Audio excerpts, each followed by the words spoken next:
Hey everyone, today I'd like to give my thoughts on the recently released Doctor Who DVD of Fury from the Deep, the most recent classic 60s story to be reanimated. And I would like, before I get into talking about the story, to actually thank the studios that take the time to animate these projects. I mean, you think about it, ordinarily with quite a few of these stories, we just have the audio soundtracks left and the telly snaps that they use for the recons, just still slides and maybe some illustrations or surviving clips for reference, and yet they spend months, sometimes years, putting these together in several countries, judging by the production notes. And especially when you think about all the additional world pressures we have at the minute, for projects like this to work, it essentially would be even more of an undertaking. And in this particular case, the studios are an offshoot of Big Finish, who do the Doctor Who audio dramas. So I think a lot of fans, we tend to be very hypocritical. Oh, the animation's just serviceable, it's just okay. But when you actually look through the notes, watch the accompanying documentaries, and just get a real idea of what's involved in putting one of these releases together, it does make you think slightly differently. I think they're done very well, and congratulations to everyone at Big Finish for it. I particularly love the logo artwork that they release for each of these individual stories. They give each story the title, its own individual graphic and typeface, and I think this particular one that you can see there with the green font, it looks like Creeping Seaweed and it looks really cool. I think they've absolutely nailed Patrick Troughton in terms of getting his likeness and everything. The detail on him's really good. Some people have said not so much with Jamie, good old Fraser Hines, but no, I think he's perfectly okay. Same with Victoria, and this is a very good example of the Second Doctor kind of base under siege story.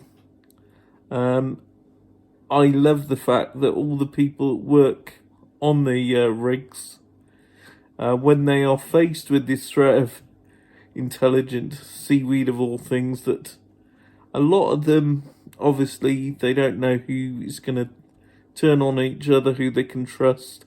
And when you're faced with your own mortality, obviously it does make you question those around you. And I think they do emphasize that very well indeed. The one of the other things of note about this story is, of course, that it's Victoria's last story, and the way that she leaves, I think, is very well handled. I won't go into it too deeply if you haven't seen the story yet, but it is very well handled. It's not like a lot of companion exits where they're sort of like, oh, I don't want to travel anymore, Doctor, I can't do this. She goes into a little more detail as to why she can't take the precious, but they don't instantly leave. They're like, okay, think about it, sleep on it, spend some time, and the outcome, I think, is very well done, very well handled indeed. So yeah, I was very pleased with how that strand of the story went. So I think the other thing of note, as well as the story itself, the atmosphere to the story is really pronounced, especially when, like I have, you just concentrate on the black and white or monochrome version of the story. With 60s Who, I personally find that the black and white versions feel far more natural because it's how they were originally transmitted, and it feels a lot more atmospheric. There are several points, well, 2 or 3 times, I don't know the more eagle-eyed amongst you that have seen this story, but there are several scenes in one particular room of the base where you can see a picture or a poster in the background, and it looks very much to me like Roger Delgado, the original master. Now, if any of you have picked up on that and seen that, or if you know whether that is a deliberate Easter egg, please let me know on that, but I'm convinced it was a Roger, so look out for that. Particular worth on the extras is the making of documentary and Surviving Fury from the Deep. There's interviews with the director, Victor Pemberton, and a lot of the other production team are involved. The commentaries, as always, are very good value. I personally think, although I wouldn't say it's one of my highest rank Trout stories, I'm definitely pleased that we've got this back where it belongs in our collection through animation. I much prefer the animation to the telly snap recons, especially when you compare it to a release like The Underwater Menace. But we'll leave that rant for another day, definitely. I would like at this point, before I give you my final review score on Fury of the Deep, to say it's definitely worth it. Definitely worth the purchase, particularly if you're a second Doctor fan. And very well put together animation. You get the black and white, you get the colour version, and you get the telly snaps versions with audio narration from Fraser himself, if you'd prefer that version, if you're so inclined. So yeah, it's very much worth a purchase. Very excellent indeed, and I would certainly recommend it.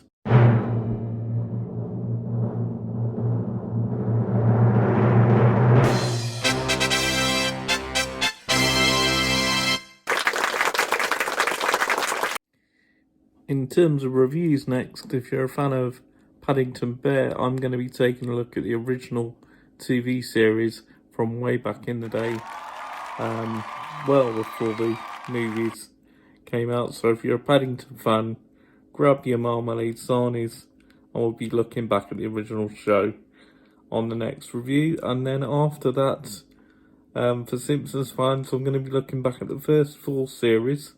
I personally think the first 7 were the pinnacle of the show, all the best episodes. But we're going to be looking back at the first 4, series 1 and 2 next weekend on Saturday, and then series 3 and 4 on Sunday. So if you're a Simpsons fan, look forward to that as well. Thank you very much for watching the video today.